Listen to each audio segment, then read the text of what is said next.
Shalom saudara yang dikasihi Tuhan Yesus Kristus. Selamat berjumpa kembali dalam program Bible Study Online CK7, di mana program ini dihadirkan kepada setiap orang untuk menolong dan mengerti pembacaan firman Tuhan yang kemudian nanti akan membawa kita bisa bertumbuh di dalam pengenalan kita dan pertumbuhan iman kita. Kita akan melanjutkan pelajaran tentang pemugaran bait suci dan selesainya pemugaran itu dan penabisan serta penyembahan bait suci. Yang paling penting dari semua itu adalah penyembahan, pemulihan penyembahan. Dan hari ini kita akan berbicara dari Esra pasal yang ke-6. Tapi sebelumnya mari saya mau mengajak saudara-saudara sekalian untuk kita memuliakan Allah, mengingatkan akan panggilan kita sebagai bait suci Allah yang dipenuhi Roh Kudus dan memampukan kita untuk membangun keintiman kita dengan Allah. Bapa, terima kasih Engkau memanggil kami sebagai bait suci-Mu Tuhan, yang dipenuhi Roh Kudus, yang ditebus oleh Yesus Kristus dan berada di dalam takhta kasih karunia-Mu. Dan kami bersyukur Bapa untuk kami bisa mendekat kepada takhta rahmat-Mu, to the mercy seat of God. Dan kami memuliakan Engkau. Terima kasih untuk pilihan-Mu. Terima kasih untuk penebusan-Mu. Terima kasih Tuhan. Mari jemaat, kita bersyukur untuk pilihan Allah dalam hidup kita.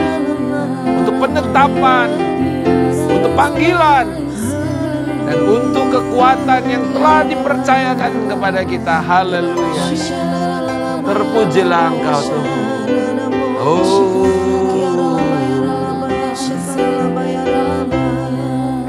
Terima kasih Tuhan.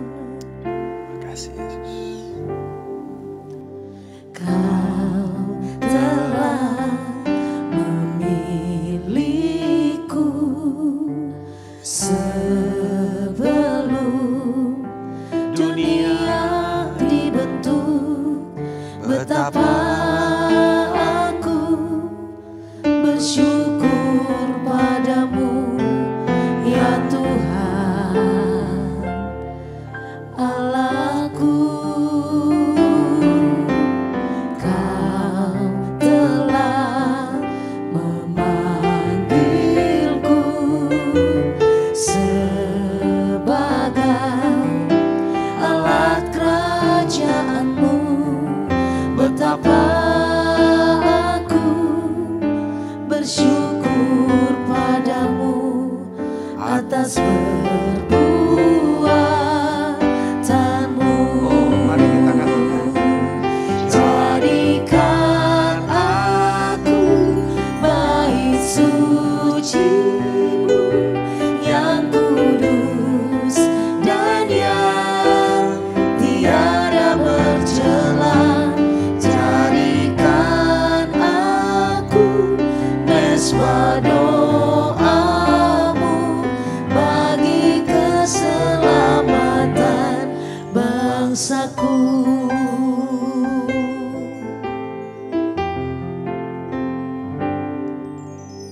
Kau telah memilihku sebelum dunia dibentuk. Betapa aku bersyukur padamu, ya Tuhan Allahku. Kau telah memanggilku sebagai alat kerajaan-Mu. Betapa aku bersyukur padamu atas perbuatanmu.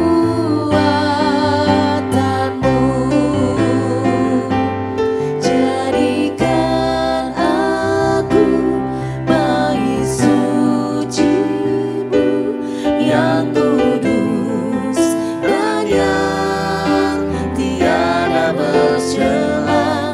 Jadikan aku mezbah doamu bagi keselamatan bangsaku. Jadikan aku bait suci-Mu yang kudus dan yang tiada bercela. Jadikan aku mezbah doamu bagi keselamatan bangsaku. Bagi keselamatan bangsaku. Bagi keselamatan bangsaku.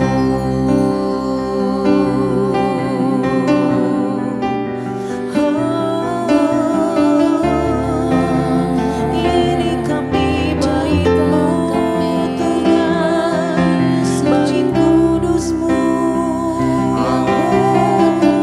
Pulihkan lebih lagi Tuhan.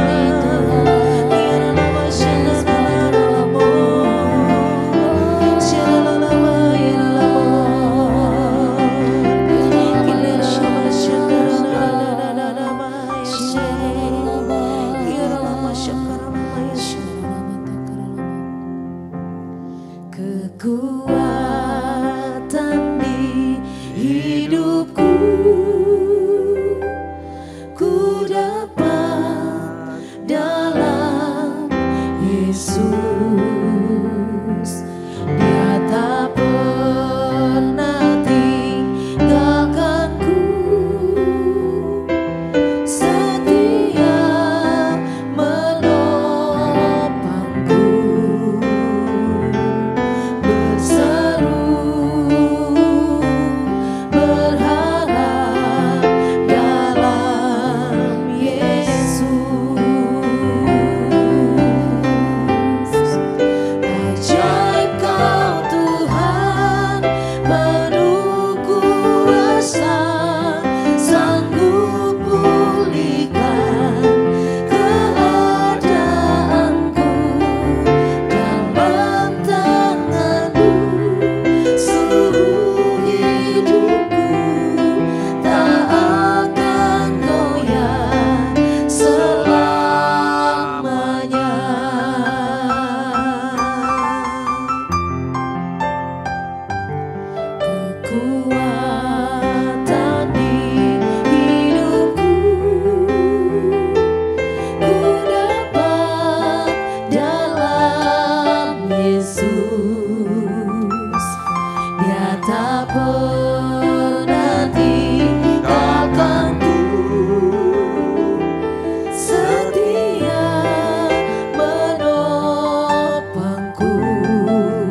kami akan kokoh, tabah, tekun, bersabar, setia, menantikan penggenapan janji-Mu. Kami bersyukur Tuhan, Engkau setia menggenapi janji-Mu. Dan biarlah ini yang menjadi kebenaran yang akan kami pegang teguh pada hari ini. Oleh pengajaran firman-Mu. Di dalam nama Tuhan Yesus Kristus. Amin. Tak akan goyah selama-lamanya. Karena Tuhan adalah kekuatan kita. Dan itu menjadi dorongan dari apa yang akan kita pelajari pada hari ini. Saudara sekalian, kemarin kita sudah membahas di dalam Esra pasal yang kelima yang menjadi bagian tak terpisahkan dari Esra 6. Ya, topik bahasan kita pada hari ini.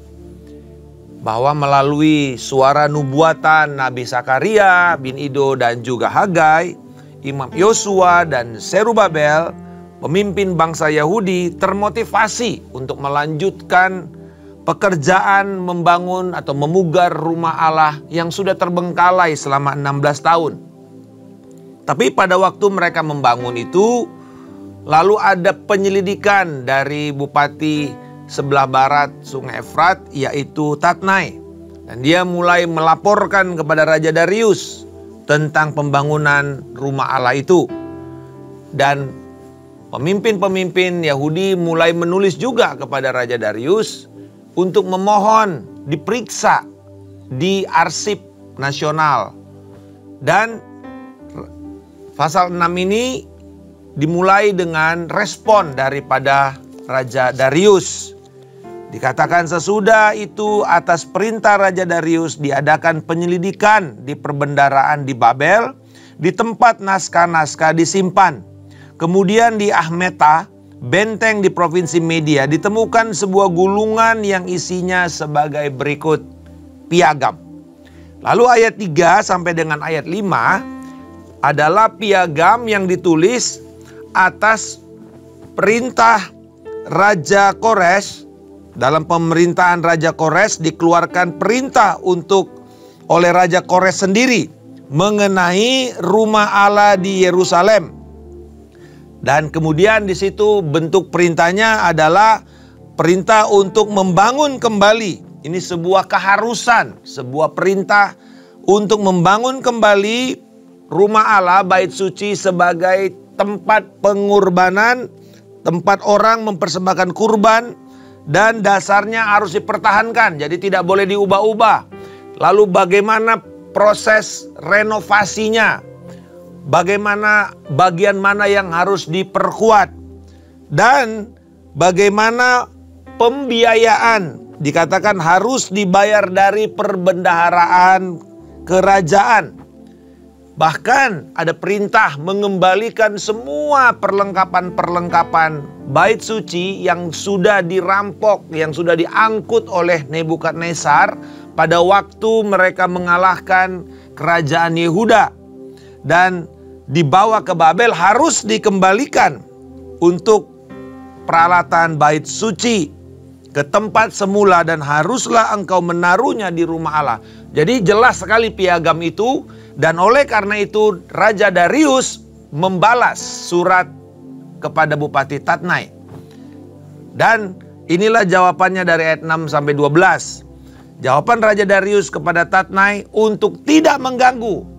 Tidak boleh pembangunan itu dilarang atau dihalang-halangi.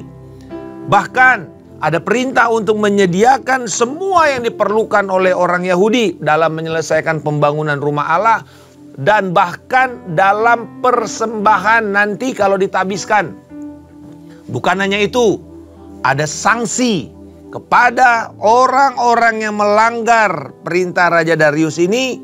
Dikatakan cabut satu tiang rumah orang yang melanggar itu, tusuk orang itu seperti sate, saudara. Jadi tiang rumahnya dijadikan tusuk sate dari orang yang melanggar dan dibunuh. Dan rumahnya mesti diruntuhkan. Jadi betul-betul sebuah penegasan bahwa ini bukanlah proyek main-main. Ini proyek kerajaan langsung diawasi oleh Darius. sebenarnya kalau kita melihat Raja Darius kan bukan orang yang mengenal Tuhan.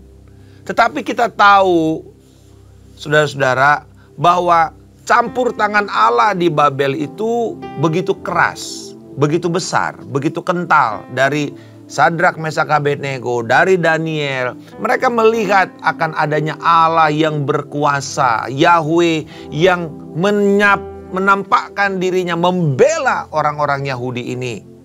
Inilah sebenarnya campur tangan Tuhan, menggerakkan orang-orang yang tidak percaya untuk membantu, mendukung penuntasan pekerjaan Allah. Dari sini kita bisa belajar bahwa seberapa besar pun sebuah oposisi atau perlawanan, tantangan, penganiayaan terhadap pekerjaan kerajaan Allah, pasti akan berakhir dengan kemenangan di pihak Tuhan. Dengan kata lain, ini kabar baiknya, saudara-saudara. Kita ada di pihak yang menang, bukan pihak yang kalah. Walaupun melewati itu semua, kita harus menghadapi tantangan. Apa yang diperlukan sebenarnya kepada kita semua untuk melihat kemenangan itu terjadi waktu kita melakukan pekerjaan Allah di bumi ini sekarang. Melakukan amanat agung. Jawabannya adalah ini. Kita memerlukan ketekunan yang penuh kesabaran. A patient endurance. Jadi bukan cuma endurance, bukan cuma daya tahan, bukan cuma ketekunan, atau kata yang paling tepat ketabahan. Tabah itu melibatkan orang yang tekun, bertahan, tapi juga sabar. Sikapnya itu bukan berontak, bukan reaksi.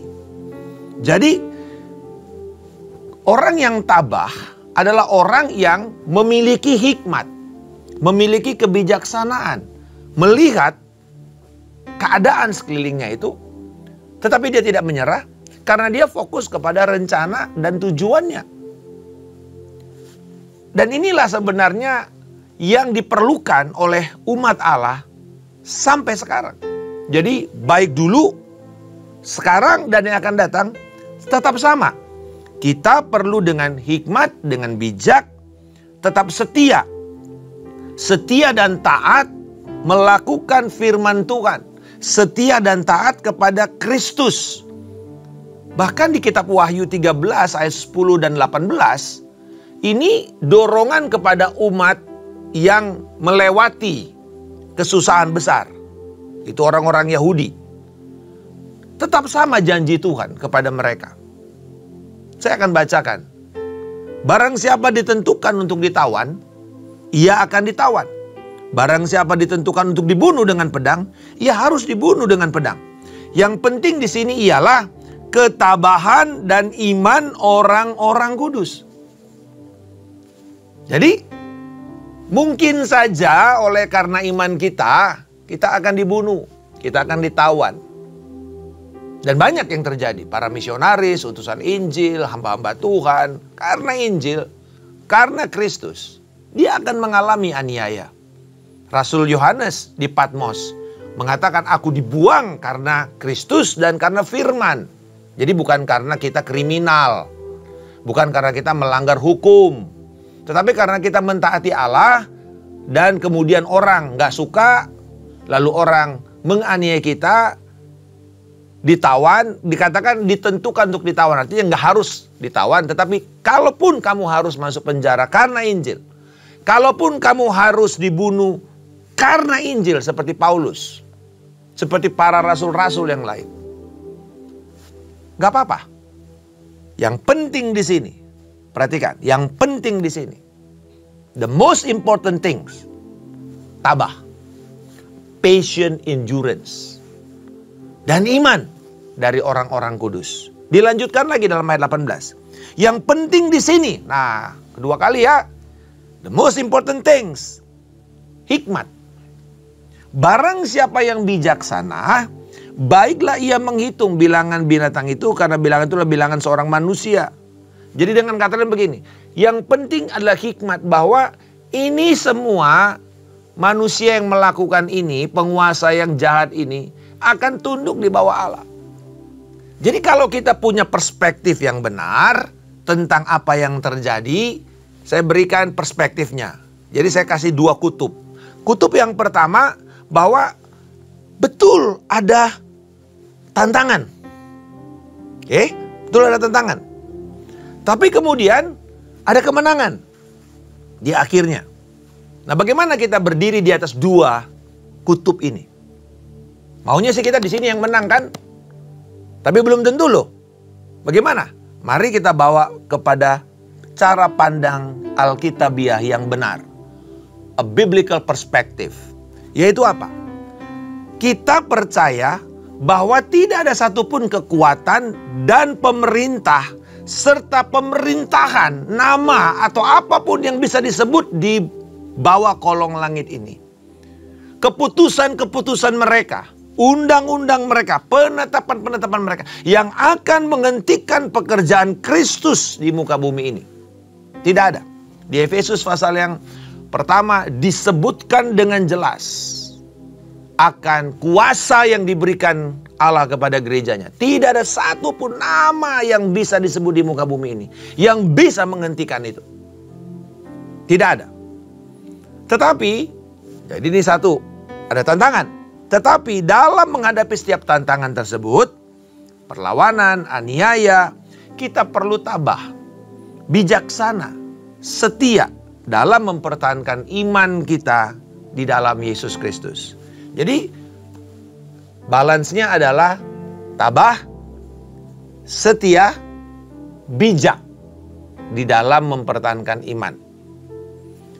Lalu kemudian kita lanjut. Jadi ini ada 3 bagian ya. Dari bagian pertama respon Darius dan pembelaan Allah lewat orang yang gak percaya ini. Bagian kedua adalah proses penyelesaian bait suci. Dari ayat 13 sampai 22 dibagi 2. Yang pertama, bagaimana proses penyelesaiannya. Dalam ayat 14 ada gambaran yang dipakai di Alkitab. Para tua-tua Yahudi membangun terus dan mencapai kemajuan. Jadi para pemimpin ini terus membangun. Jadi walaupun sambil nunggu, mereka terus nggak diem, terus saja melakukan, setia melakukan, dan terjadi kemajuan. Dikatakan tergerak oleh nubuat Nabi Hagai dan Sakaria bin Ido. Jadi apa yang menjadi dorongan utama mereka adalah firman, janji. Bukan karena, wow ini udah ada deadline, udah tenggat waktunya, udah mau deket. Enggak. Janji firman. Mereka menyelesaikan pembangunan menurut perintah Allah Israel. Jadi satu, alasannya apa? Firman. Karena saya taat. Tetapi juga menurut perintah Koresh. Tadi ya, sejarah mengatakan ini loh, ini ketetapannya ada dasar hukumnya. Dan bukan cuma Koresh. Koresh, Darius, Artasasta, Raja Persia. Berarti pembangunan rumah Allah ini, pemugaran rumah Allah ini adalah pemugaran yang legal, bukan ilegal. Jadi mereka ada dasar firman, teologis, ada dasar hukum negara. Tuh, kita kalau kerja itu nggak boleh cuma sekali, oh ada firman Tuhan, lalu kita berontak sama pemerintah. Nggak boleh juga. Atau karena kita mau taat pemerintah, lalu kita nggak taat kepada Tuhan. Alkitab mengatakan tunduklah kepada pemerintah, tetapi tunduk kepada Allah lebih tinggi. Saudara-saudara, narasi ini menjelaskan bahwa Allah menggenapi janjinya kepada bangsa Yahudi disampaikan melalui perantara nabi-nabinya. Nah, setelah selesai, ditabiskan, semua korban-korban diserahkan, dikatakan, tetapi yang luar biasa. Di ayat yang ke-19 sampai 20. Hasil terutama dan terbesar, the ultimate result dari pemugaran atau restorasi rumah Allah bukan kemegahan gedungnya. Walaupun itu baik, bisa mengakomodir orang-orang datang beribadah. Tetapi yang paling penting adalah penyembahan yang digambarkan di dalam ayat 19 sampai 22. Di situ ada penyembahan dan diteguhkan dengan sebuah perayaan, yaitu perayaan Paskah. Nah, kita mesti tahu perayaan Paskah yang mereka lakukan ini memberikan kepada semua orang yang baru kembali dari pembuangan. Kan ini baru kembali dari pembuangan. Gak pernah mereka merayakan Paskah di Babilonia, di Persia. Jadi ketika mereka merayakan Paskah, itu mengingatkan mereka dua hal. Yang pertama, Paskah mengingatkan mereka akan pembebasan bangsa Israel dari perbudakan Mesir. Oleh kuat kuasa Allah. Dibebaskan setelah 400 tahun.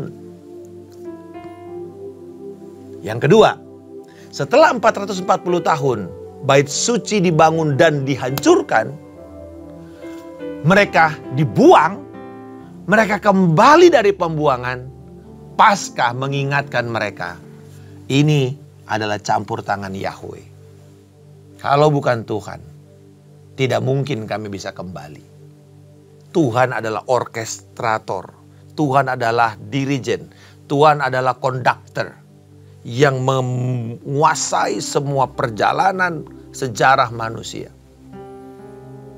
Jadi kalau kita terhubung, terkoneksi dengan Yahweh, kita akan memiliki pemahaman tentang rencana Allah yang tidak dimiliki oleh orang-orang yang tidak punya hubungan, tidak punya keintiman dengan Tuhan. Jadi perayaan ini mengingatkan mereka akan kesetiaan Tuhan kepada bangsa Israel di Mesir. Kesetiaan Tuhan kepada bangsa Yahudi di Babilonia. Dan tuntasnya pembangunan, pemugaran rumah Allah. Serta pemulihan ibadah, perayaan, penyembahan. Mengingatkan kita akan satu peristiwa Paskah yang luar biasa. Di Golgota, Yesus menanggung semua penderitaan manusia.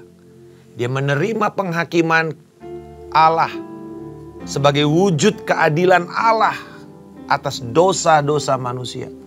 Tapi juga di salib itu, kasih Allah yang begitu besar berjumpa dengan keadilan Allah di dalam satu pribadi, Allah Putra, Yesus Kristus. Dan dia mati, dia memulihkan kita.